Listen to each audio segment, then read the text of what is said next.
جو پوچھا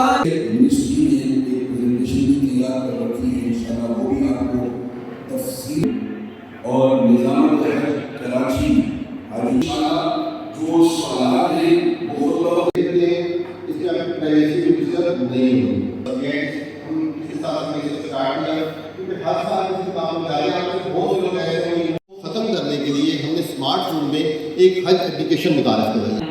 اور پچھلے سال اس سے حاجیوں کو کافی رہنمائی حاصل ہے. میں ایک چیز تو یہ بھی کہ ایک اینڈرائڈ موبائل ہے کہ آپ بار بار تلقین کر رہی ہے کہ ہر حاجی کے پاس اپنا اسمارٹ فون کافی لوگوں کے پاس انسٹال ہے. تو اور ایک ماشاءاللہ ٹریننگ بہت اچھی رہی ہے جو ابھی چل بھی رہی ہے الحمدللہ. باقی پلس یہ کہ اس بار گورنمنٹ نے بڑے زبردست انتظامات کیے ہیں. خاص طور پہ جو پیمنٹ کا شیڈول بنایا گورنمنٹ نے وہ بھی بہت شاندار بنایا ہے نا. چونکہ ہمارے یہاں تقریباً لوگ جو ہے نا لوگوں کی گنجائش نہیں ہوتی. تو گورنمنٹ نے جو پیکیج دیا کہ بھائی 3 انسٹالمنٹ کی ہیں اس کی کہ بھائی پہلے میں آپ 2 لاکھ پھر دوسرے میں آپ نے 4 لاکھ روپے جمع کرانے ہیں. اس کے بعد اب آگے جو بھی ہوگا وہ فروری میں گورنمنٹ آپ سے لے گی. تو میں یہ سمجھتا ہوں کہ ماشاءاللہ بہت زبردست جو ہے یہ اقدام کیا ہے گورنمنٹ نے. خاص طور پہ ہماری عوام کو دیکھتے ہوئے کیونکہ لوگوں کو پاس یہاں پر بجٹ ہوتا ہے کم.